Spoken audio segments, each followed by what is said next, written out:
नमस्कार.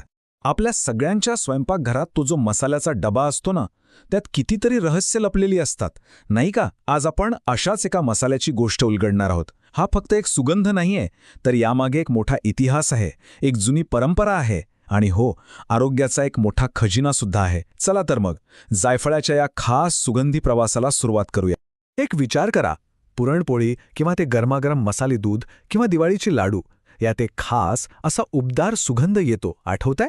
जो आपल्याला एकदम बालपणीच्या दिवसात घेऊन जातो. हा सुगंध म्हणजे जणू काही आपल्या परंपरेचा आणि आनंदाचाच एक भाग आहे. पण कधी विचार केलाय की हा जादुई सुगंध नेमका येतो तरी कुठून? तर या जादुई सुगंधाचं रहस्य आहे जायफळ. हो, पण थांबा, जायफळ म्हणजे फक्त एक मसाला एवढंच नाहीये. याच्या पलीकडे बरंच काही आहे. चला, या लहानशा दिसणाऱ्या फळामागची मोठी गोष्ट काय आहे ते जाणून घेऊया. तर मग जायफळ म्हणजे नेमकं काय? हे आहे एका विशिष्ट झाडाचं एक टणक बी. त्याची चव कशी असते? थोडी गोड, थोडी मसालेदार आणि एकदम उबदार. आणि याच गुणामुळे फक्त आपल्याकडेच नाही तर जगभरातल्या गोड आणि तिखट पदार्थांची चव वाढवण्यासाठी याचा हमखास वापर होतो. आता एक असा प्रश्न आहे जिथे अनेकांचा गोंधळ होतो. जायफळ आणि जावित्री ही दोन्ही नावं आपण ऐकतो, पण ही दोन वेगळी फळं आहेत की एकच आहेत? काय वाटतं? चला पुढे जाऊन बघूया यांचं नातं नेमकं आहे तरी काय. आणि हे बघा, सगळ्यात रंजक गोष्ट हीच आहे. जायफळ आणि जावित्री हे दोन्ही एकाच फळातून मिळतात. म्हणजे कसं? तर फळाच्या आत जे कठीण बी असतं ना, ते झालं आपलं जायफळ, आणि त्याच बीवर एक लाल रंगाचं जाळीदार आवरण असतं, ती असते जावित्री. चवीतही फरक आहे बरं का. जायफळ थोडं गोड खमंग लागतं, तर जावित्रीची चव थोडी जास्त नाजूक आणि मिरपूडयुक्त, म्हणजे थोडी तिखटसर असते. कमाल आहे ना? एकाच फळातून दोन दोन वेगवेगळे मसाले. तर चव आणि सुगंधाच्या पलीकडे जाऊन पाहिलं ना, तर जायफळ म्हणजे फक्त एक मसाला नाहीये, तो इतिहासाचा एक अनमोल ठेवा आहे. विश्वास बसणार नाही, पण या एका लहानशा बीने एकेकाळी अख्ख्या जगाचा व्यापार आणि संस्कृतीला आकार दिला होता.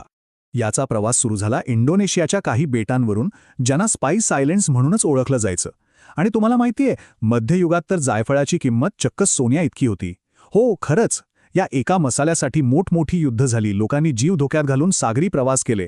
आणि आज बघा, तेच जायफळ आपल्या स्वयंपाकघरात, आपल्या परंपरेत किती सहजपणे विसावलंय.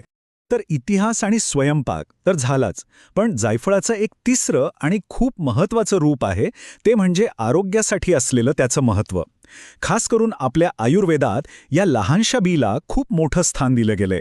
आपल्या आयुर्वेदाचं ज्ञान तर हजारो वर्ष जुनं आहे, आणि या ज्ञानानुसार जायफळ म्हणजे फक्त चवीपुरता मसाला नाही, तर एक अत्यंत शक्तिशाली औषधी घटक आहे. खरं सांगायचं तर यात अनेक आरोग्यदायी गुणधर्म लपलेले आहेत. ओके, तर आयुर्वेदानुसार याचे फायदे काय आहेत? सगळ्यात पहिलं, पचनशक्ती सुधारण्यासाठी हे खूप मदत करतं.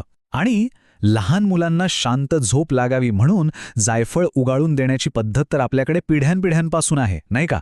इतकंच नाही, तर सांधेदुखीवर याचा लेप लावतात, आणि सर्दी खोकला झाला असेल तर हा एक रामबाण उपाय मानला जातो. खरंच, विचार करा, एका एवढ्याशा बीमध्ये केवढा मोठा आरोग्याचा खजिना आहे.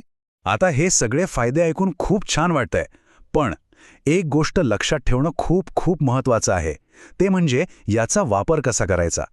कारण कोणतीही गोष्ट, विशेषतः आयुर्वेदातली, ती जबाबदारीनेच वापरायला हवी.